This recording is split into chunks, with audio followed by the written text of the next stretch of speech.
সবাইকে আসসালামু আলাইকুম।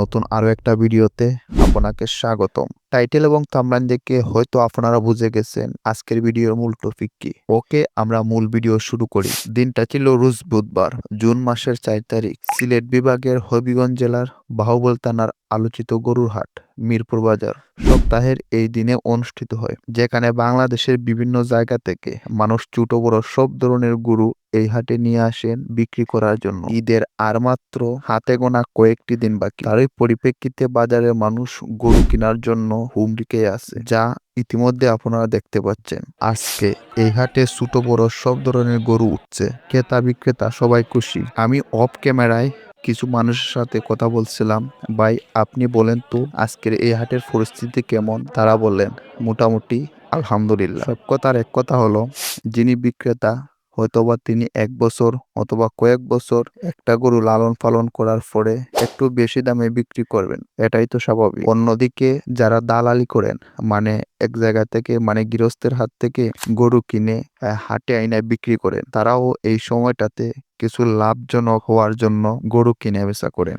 যাই হোক, এই তো গুলো বিক্রেতার কথা। এবার চলে আসেন ক্রেতা সম্পর্কে। সব বিক্রেতা যে অধিক লাভে বিক্রি করবে বিষয়টা তেমন না। অনেক ক্রেতা আছে যারা গরু দেখলেই দাম নির্ধারণ করে ফেলেন যে এটা কত টাকার মাল। এমন ক্রেতা যদি আপনার এলাকায় থাকে তাহলে একটা কমেন্ট করেন তো। আর হ্যাঁ, আমি যতক্ষণ পর্যন্ত বাজারে ছিলাম লক্ষ্য করলাম বাজারের যে জমকালো পরিবেশ তা ছিল একদম সুস্থ, কোনো প্রকার বিশৃঙ্খলা হয়নি। আপনাদেরকে আরো সুন্দর করে দেখানো যেত যদি এই যে হাটের মধ্যে বড় বড় গাছগুলা আছে এইগুলা না থাকতো। তবে আমি কিছুক্ষণ পর মাইকে ইজারাদার বলতে শুনলাম, কুরবানি গরু যদি কেউ রসিদ ছাড়া ক্রয় করেন তাহলে বাজার কর্তৃপক্ষ নাকি কুরবানিতে অংশীদার থাকবে। এটা কি সত্যি? একটু বললেন তো। প্রকৃতপক্ষের মুসলমানেরা কুরবানি দিবে একমাত্র আল্লাহর সন্তুষ্টি লাভের জন্য, তাই এতে যেন কোনো প্রকার ভেজাল না থাকে সেই দিকে খেয়াল রাখতে হবে। কর্তৃপক্ষকে ধন্যবাদ জানাই এত সুন্দর একটি বাজার উপহার দেওয়ার জন্য।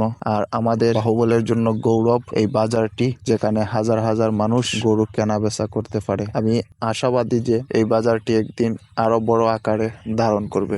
অনেক কথা বলার ছিল, অন্য কোনো এক ভিডিওতে একদিন আলোচনা করব। জানি না আজকের এই ভিডিও আপনাদের কাছে কেমন লাগছে। যদি ভিডিওটি ভালো লাগে তাহলে একটি লাইক করবেন, কমেন্টে জানাতে পারেন আপনার মতামত। যারা ফেসবুক থেকে ভিডিওটি দেখতেছেন অবশ্যই পেজটিকে ফলো দিবেন, আর যারা ইউটিউব থেকে দেখতেছেন হিট দ্য সাবস্ক্রাইব বাটন। আর এই সম্পূর্ণ ভিডিওটি আমি করছিলাম মিরপুরের সুনামধন্য প্রতিষ্ঠান মিরপুর জামিয়া হুসাইনিয়া মাদ্রাসার ছাদের উপর থেকে। এখানে আমি ড্রোন দিয়ে ভিডিও করার সময় মাদ্রাসার অনেক ছাত্র আমার সাথে জড়িত হয়েছিল, মানে ড্রোনটি দেখার জন্য।